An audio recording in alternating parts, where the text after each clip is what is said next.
54년 동안 잠자던 인도네시아 발리 섬의 아궁 화산이 지난 일주일 사이에 2차례나 분화하면서 대규모 화산 폭발 우려가 고조되고 있습니다. 이번 주 내에 요관 분출이 있을 가능성이 높다고 하는데 자세한 얘기 좀 짚어보도록 하겠습니다. 양지열 변호사님, 지금 발리 아궁 화산 이게 뉴스탑10에서도 과거에 몇 번 짚어봤습니다. 이 추석 연휴 때 터지면 어쩌나. 그래서 막 여행사 저희가 전화해서 알아보고 있잖아요. 지금 상황은 더 심각해졌나 봐요.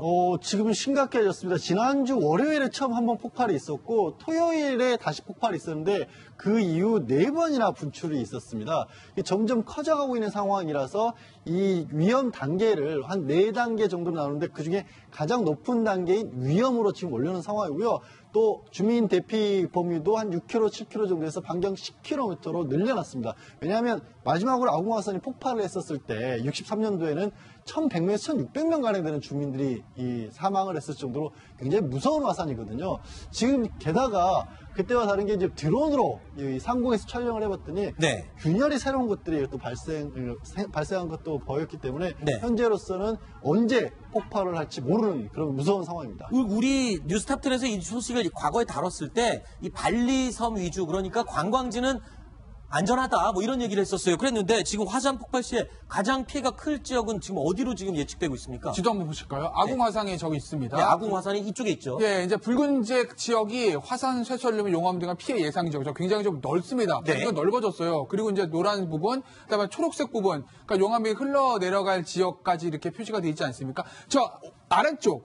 그 화면 아래쪽에 이제 관광지들이 밀집이 돼 있고 공항도 그쪽으로 있는 것을 알고 있는데 아궁화산에서 저 화면 아래쪽 상당히 떨어져 있잖아요. 그런데 지금 지도를 보시면 피해 예상 지역이 점점 더 늘어난다는 거죠.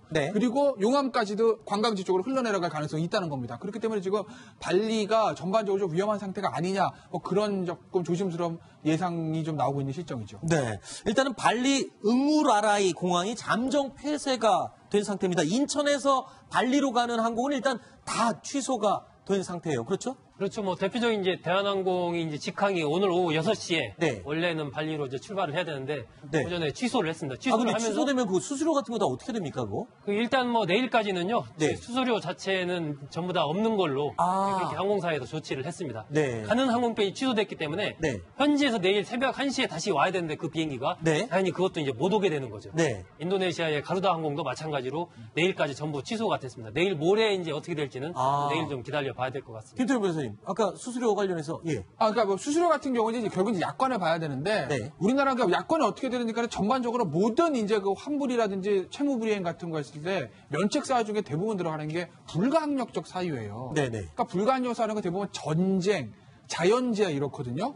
이거 뭐죠? 자연재해입니다. 그렇기 때문에 만약에 이 약관을 제가 아직 확인은 못 해봤으나 만약에 항공사 측에서 이거는 그래도 우리 약관상 이거는 뭐 이런 자연재해도 가셔야 되는 겁니다. 환불세를 받겠습니다라고 하면 아마 소비자들은 아마 집단 소송도 하려고 할 거고 그랬을 경우 제가 봤을 때는 항공사가 이길 가능성이 저는 극히 낮다고. 근데 이제 대한항공은 면제해 주는 게 맞는 28일까지 출발하는 항공편까지는 수수료를 면제를 해준다고 하니까 글쎄요, 이게 기간이 좀 길어지면 그리고 대한항공 측이나 다른 항공사들도 뭔가 또 긴급 대책을 마련을 하지 않을까 이런 생각이 들긴 합니다. 그런데 지금 관광객이 사실 발리 하면은 이 어마어마한 관광 도시 아닙니까? 여기 지금 6만 명의 관광객 발이 묶여 있다고 하는 상태죠.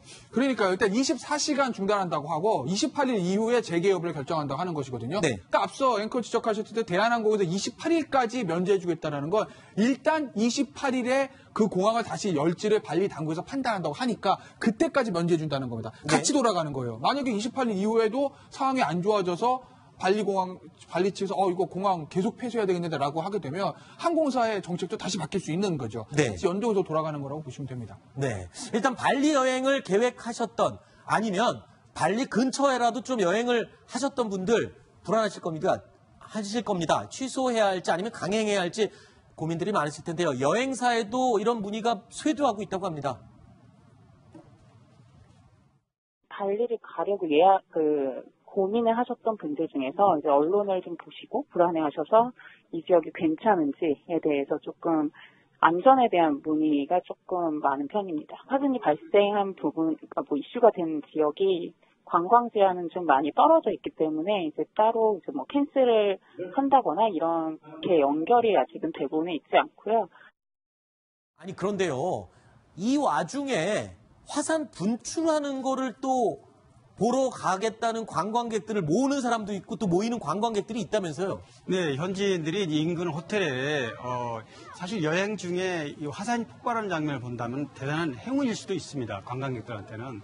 근데 이 와중에 그런 돈벌이 수단으로 약간 전락하는 듯한 느낌도 있고 사실 54년 전에 이렇게 이 지금 위험으로 격상됐지 않습니까? 그렇죠. 54년 4단계라고 하죠. 지금 위험. 네, 언제 폭발할지 모르는 이 상황에서 만약에 폭발을 한다면 수백 킬로까지 피해를 입게 되는데 네. 사실 이 보이는 지역의 관광 호텔에서 관광객을 모집한다는 굉장히 위험천만한 일인 것 같습니다. 네. 현지 교민, 그러니까 우리나라 현지 교민이 지금 20여 명이 갇혀 있는 상황이라는데 우리 외교부는 뭐 어떤 별다른 입장은 있습니까, 국장님? 이게 이제 발리섬 동쪽에 있는 롬복섬이라는 거기에 네. 한 5,500명 정도가 지금 현재 갇혀 있는데 그 중에 이제 우리 국민이 한 20명 정도 있는 겁니다. 네. 일단 외교부는 우리 국민 피해는 없기 때문에 일단 인도네시아 당국과 잘 얘기를 해서 빨리 네. 운송 수단을 좀 확보를 해서 이동하도록 하겠다라고 얘기를 하면서 당분간 화산 폭발 위험이 좀 사라질 때까지는 네. 저 발리 주변 지역으로 여행을 좀 자제해달라 네. 이렇게 지금 이야기를 하고 있습니다.